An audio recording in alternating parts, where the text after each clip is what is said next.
اسرائیل کا جنگی جنون قابو سے باہر ہو گیا۔ غزہ میں کئی میڈیا دفاتر والے الجلا ٹاور پر بمباری کی دھمکی دی اور کچھ ہی دیر بعد 4 میزائل داغ دیے۔ پوری عمارت زمیں بوس ہو گئی اور اے پی اور دیگر میڈیا ہاؤسز کے ملازمین وارننگ ملتے ہی عمارتوں سے بھاگتے ہوئے باہر نکلے۔ دور کھڑی عمارت کے تباہ ہونے کے خوفناک مناظر دیکھتے رہے۔ ہفتے بھر سے فلسطین میں بلا تفریق بمباری جاری ہے۔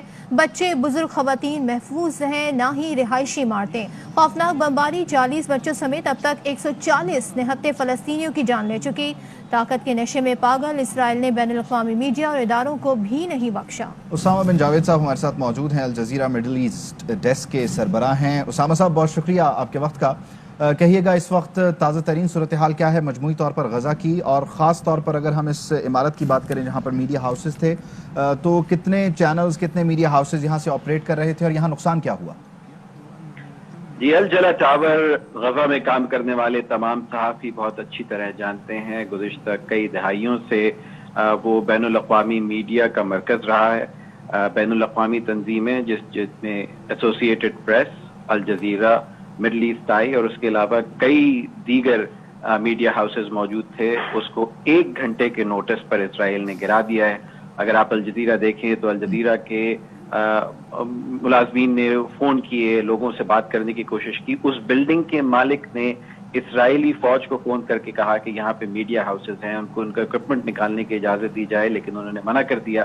اور ساری دنیا کے سامنے دن دہاڑے اعلان کرنے کے بعد ایک میڈیا کو ٹارگٹ کیا گیا ہے۔ اقوام متحدہ کے اصول و ضوابط کے مطابق یہ تمام معاملات جو ایسے کیے جائیں یہ ایک جنگی جرم کے زمرے میں آتے ہیں، جس میں میڈیا یا ہیلتھ ورکرز یا ایسے وہ لوگ جو کسی قسم کا ملٹری ٹارگٹ پوز نہ کرتے ہیں ان کو ٹارگٹ کیا جائے تو یہ جنگی جرائم کے زمرے میں آتا ہے۔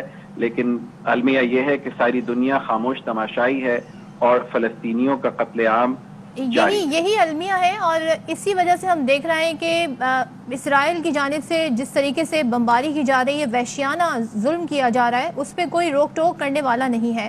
پریس فریڈم کی بات کی جاتی ہے، آپ کے ساتھ ظاہر ہے انٹرنیشنل میڈیا کے اور جو میڈیا ہاؤسز ہیں مختلف کنٹریز سے وہ لوگ بھی کام کرتے ہوں گے، وہ کیا کہہ رہے ہیں؟ کیونکہ وہ جو رپورٹ کر رہے ہیں، ہم اگر انٹرنیشنل میڈیا کی بھی بات کریں تو وہ بھی باعث نظر آتا ہے۔ وہ اس ساری صورتحال پر کیا کہتے ہیں؟ کیا بات چیت ہوتی ہے آپ لوگوں کی آپس میں؟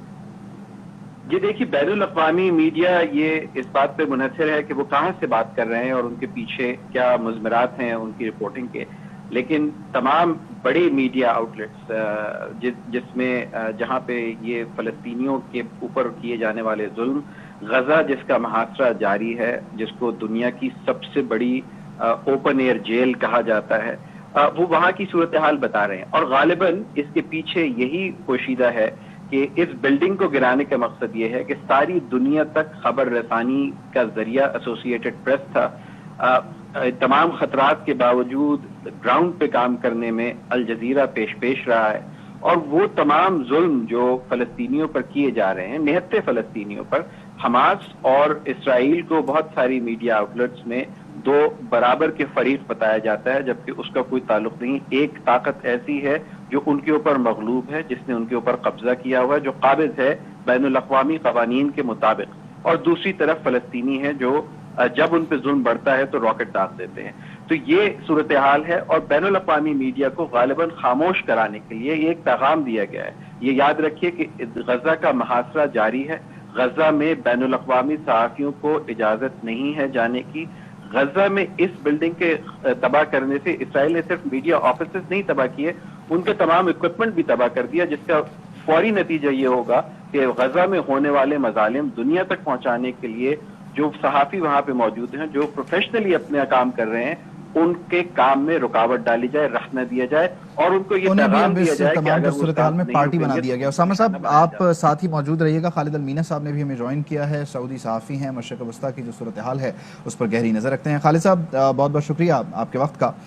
کہیے گا کہ آپ کے پاس کیا تفسیر آ رہی ہے غزہ الجلا ٹاور کی خاص طور پر، اور یہ جو آج کا اقدام ہے اس سے مجموعی طور پر جو آزادی اظہار رائے ہے اور جو غزہ کی صورتحال دنیا کو دکھا رہا ہے عالمی میڈیا، اس پر ایک قدغن لگانے کی کوشش ہے اسرائیل کی جانب سے؟ جیسے آپ جانتے ہیں انہوں نے جو اٹیک کیا جی خالد صاحب سن رہے ہیں آپ کو.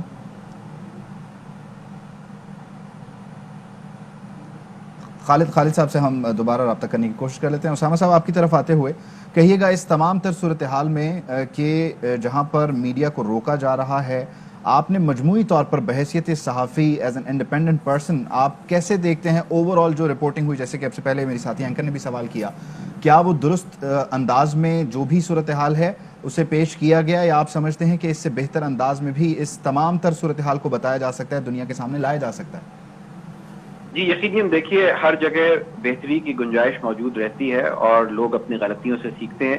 مجموعی طور پر اگر آپ میڈیا نیٹ ورکس کی بات کریں تو اس میں الجزیرہ نے وہ تمام تصویر پیش کرنے کی کوشش کی ہے جس میں اگر تل ابیب میں بھی حماس کا راکٹ گرتا ہے اور اس سے کوئی زخمی یا مر جاتا ہے تو الجزیرہ اس کو بھی اسی طرح بیان کرتا ہے. بطور صحافی اس برادری کا کام یہ ہے کہ آبجیکٹیولی بغیر کسی کی پشت پناہی کیے ہوئے، کسی کے خوف میں آئے ہوئے بغیر صورتحال کو منوعاً سچائی کے ساتھ بیان کیا جائے. اور سچائی یہ ہے کہ ایک غاصبانہ فوج نے نہتے فلسطینیوں پر حملہ کیا ہوا ہے.